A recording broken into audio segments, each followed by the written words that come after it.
지금 보신 이 장면을 여러분께서는 아마 뉴스를 통해서 보셨을 텐데요. 이 장면을 보시고 정말 많은 분들이 화도 냈을 것 같습니다. 그런데 망치로 열쇠를 부순 이 임대인 당사자가 저희에게 장문의 이메일을 보냈는데요. A4 용지를 한 15장 정도의 장문의 글이었습니다. 과연 어떤 일이 있었길래 이런 일들이 벌어졌을까요? 제가 직접 만나러 가보겠습니다. 지금 계약이 종료되어 있는 상황이고 월세가 밀린 상황에도 불구하고 집을 빼앗고 점유하고 있는 상황인데도 불구하고 아무런 처벌도 받지 않습니다. 제 집을 뺏어갔어요. 제 집을 뺏어가서 우리 아이들이 살 집이 없어요 라고 얘기해도 경찰은 안녕하세요. 얼마 전 MBC YTN에 보도된 도끼로 자기 집 문을 부순 임대인 당사자입니다 라고 메일을 주신 분을 만났습니다. 저는 그 영상 보고 정말 깜짝 놀랐습니다. 이게 어떻게 물론 내 집이긴 하지만 그래도 임차를 줬으면 다른 사람이 살고 있는 데인데, 그래서 저는 되게 험악한 줄 알았더니 뭐 험악한 얼굴은 아니라서 그나마 저희에게 아주 장문의 이메일을 주셨어요. 네, 너무 억울한 일이어서 어떻게든 누군가에게라도 이 상황을 알리고 싶었습니다. 근데 어떻게 표영호 TV에 연락하셨어요? 평상시에 부동산에 관심이 많았고 또 표영호 TV 구독해서 보고 있었거든요. 근데 사회에서 일어나고 있는 여러 가지 부조리한 일들에 대해서 가장 바른 목소리를 내시는 것 같아서 표영호 선생님이라면 제 얘기를 듣고 이 얘기를 흘려듣지 않으실 거다라고 생각을 했습니다.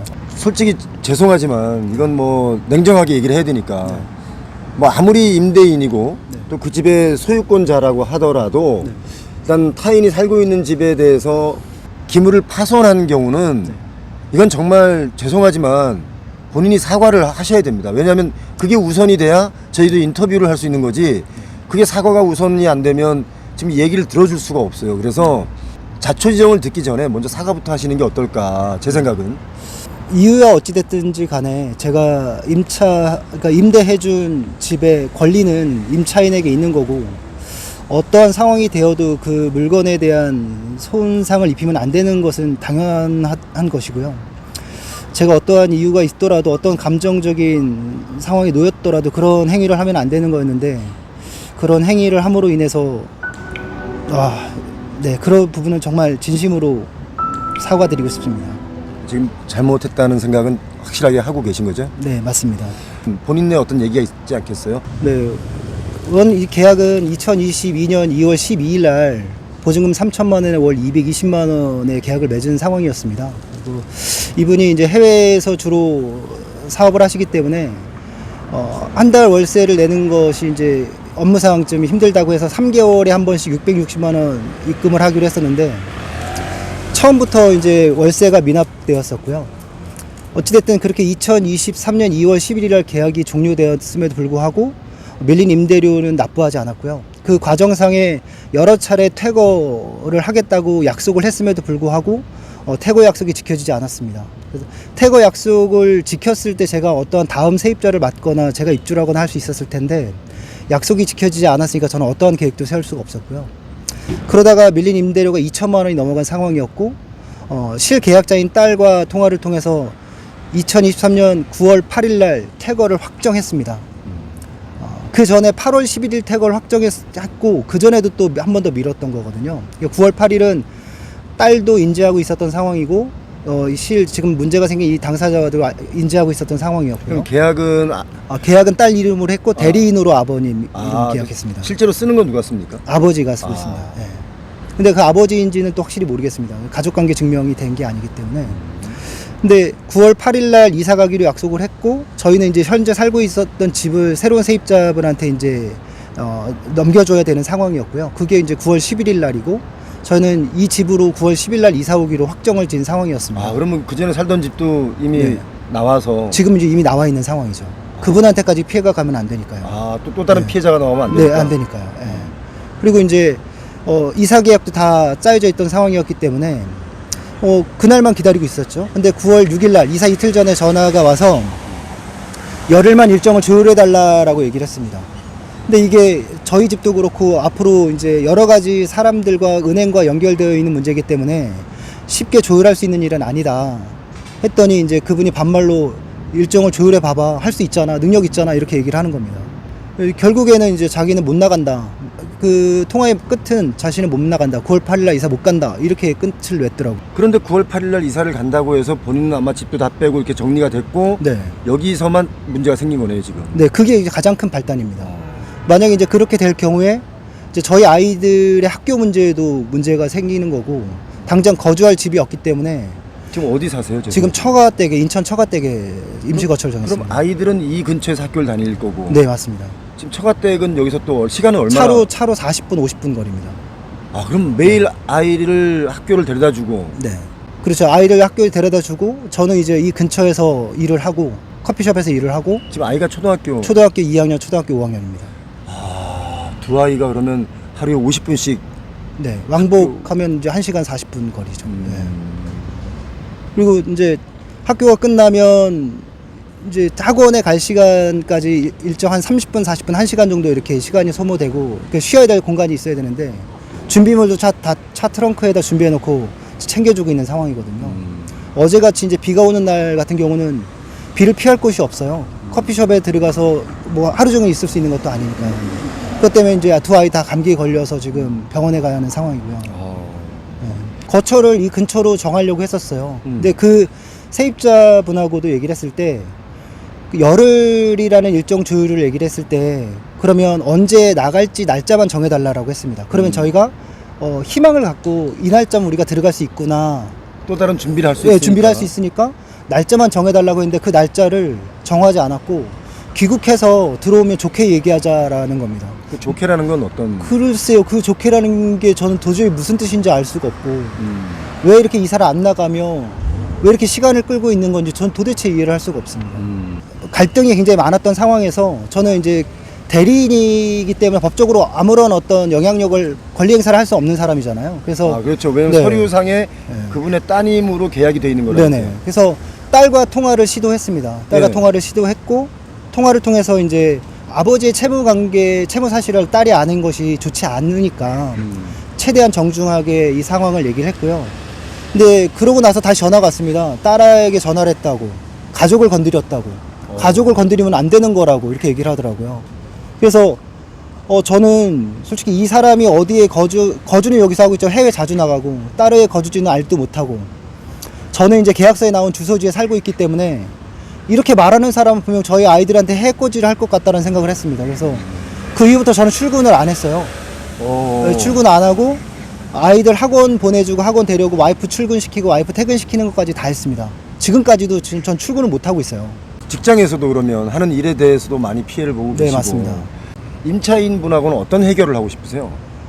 저는 이제 그분에게 이 상황에 대해서 날짜만 정확히 공지해 주거나 특정해 주거나 아니면 뭐 그때 9월 9일 날까지만 나가면 이사 비용까지도 지불해 주겠다라고 했는데 그마저도 얘기를 안 했고요. 거기서 이제 문제는 딸에게 이런 내용 증명을 보내고 또 명도 소송이 들어가고 또 법적인 어떤 소장이 날아가고 하는 것이 과연 맞는가 옳은 일인가 어른으로서 그분 딸에게 그게 네. 날아가면 네, 어른으로서 자식을 키우는 아버지 입장에서 자신의 과오가 자식들에게 넘겨진다는 게 과연 맞는 얘기인가 싶어서 저는 그 부분은 최대한 미룬 거거든요. 뭐 밀린 월세가 2천만 원이 될 때까지도 저는 될 수 있으면 딸하고는 통화를 안 하려고 그랬거든요. 근데 더 이상 해결할 수 있는 방법이 없었고요. 더 참으시지. 더 참았어야죠. 더 참았어야 했는데 제가 그분 정말 잘못했습니다.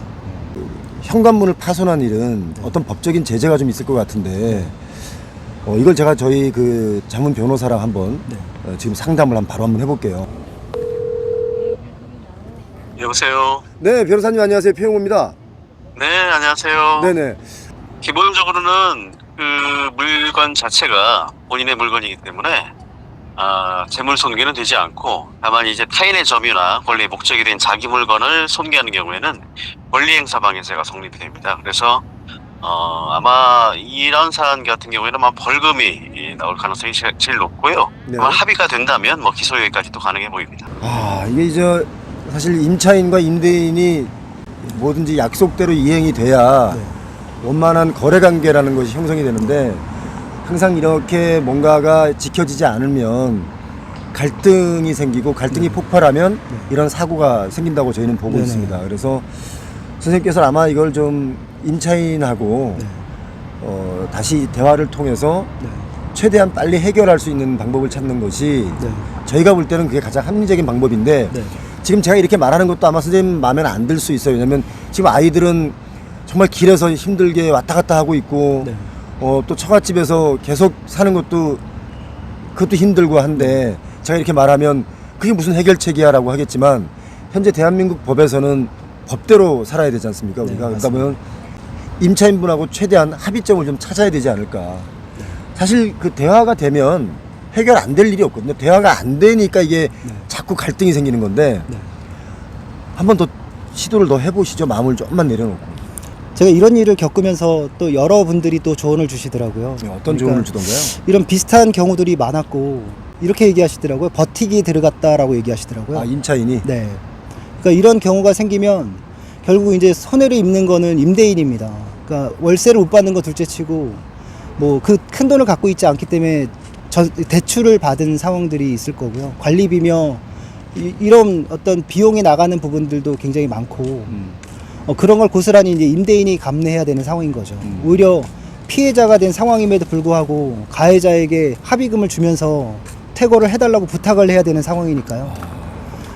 제가 과연 이렇게 잘못한 가해자에게 피해자인 제가 합의금을 주어서 내보내는 지금과 같은 상황들, 그 자료를 찾아보니까 사법연감 2021 사법연감에 민사소송 건수 중에 가장 많은 건수가 명도소송이더라고요. 36,600건 정도 되더라고요. 이게 다 이런 소송이고 이런 소송에서 결국에는 합의금을 줘서 내보내는 경우가 대다수더라고요. 과연 이게 맞는 건지 아니면 제가 다시는 이런 피해자가 나타나지 않도록 제가 저부터라도 끝까지 이 싸움을 해 나가야 될 것인지 아이들을 생각하면 끝을 맺고 싶지만 죄송하지만 집은 몇 채?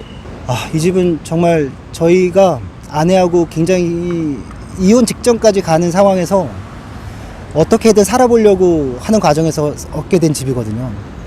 그래서 두 아이도 이곳에서 태어났고 저희 가족에게는 그 어떤 집보다 소중한 집입니다. 빨리 아이들에게 편안한 보금자리를 제공해주고 싶습니다. 이 일을 겪으면서 이제 임대차 보호법에 대한 것들도 좀 찾아봤어요. 사회적 약자인 임차인들을 보호하는 것은 당연하다고 생각합니다. 가진 자들이 조금 부족한 사람들을 돕고 그렇게 서로 배려하고 살았을 때 이 사회가 좀 더 편안하고 잘 유지될 수 있다는 거 누구보다도 공감하고 있는 상황입니다. 그러나 사회적 약자이기 때문에 누릴 수 있는 권리가 생겼고 그 권리로 인해서 그 권리를 무단으로 휘젓고 다니는 문제가 생기는 경우가 있더라고요.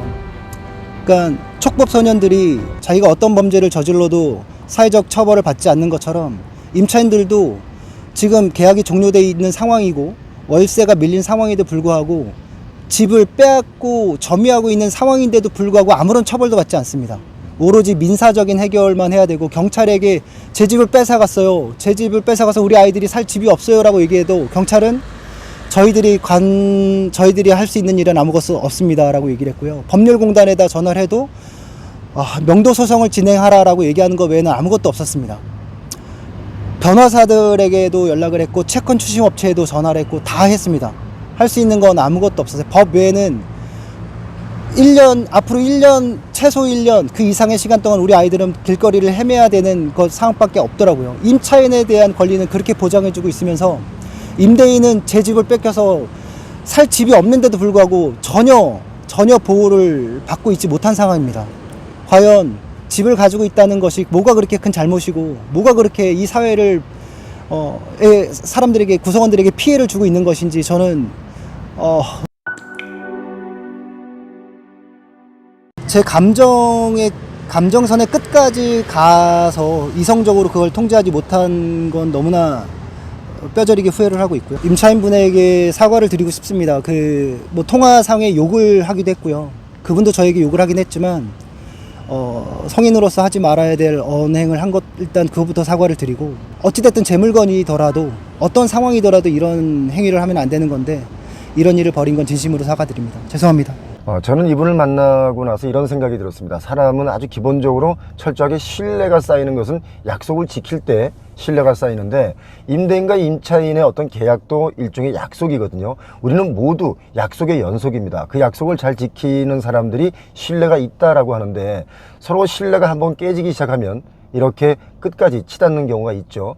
우리가 그냥 스치는 말로 했던 약속도 지키려는 사람들이 있고요. 정말 중요하게 쓴 계약서마저도 지키지 않으려는 사람들이 있습니다. 그래서 약속이 깨지면 불신이 생기는데요. 불신은 한 번 생기면 계속 불신의 불신 이어지거든요.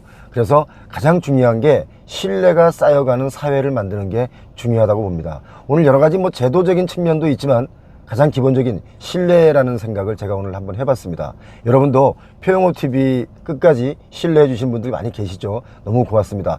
저희도 그것에 대해서 최선의 노력을 다 하겠습니다. 표영호TV 구독은 의리입니다. 의리. 꼭 구독해 주시기 바랍니다. 그리고 구독하시는 모든 분들 부자 되시기 바랍니다.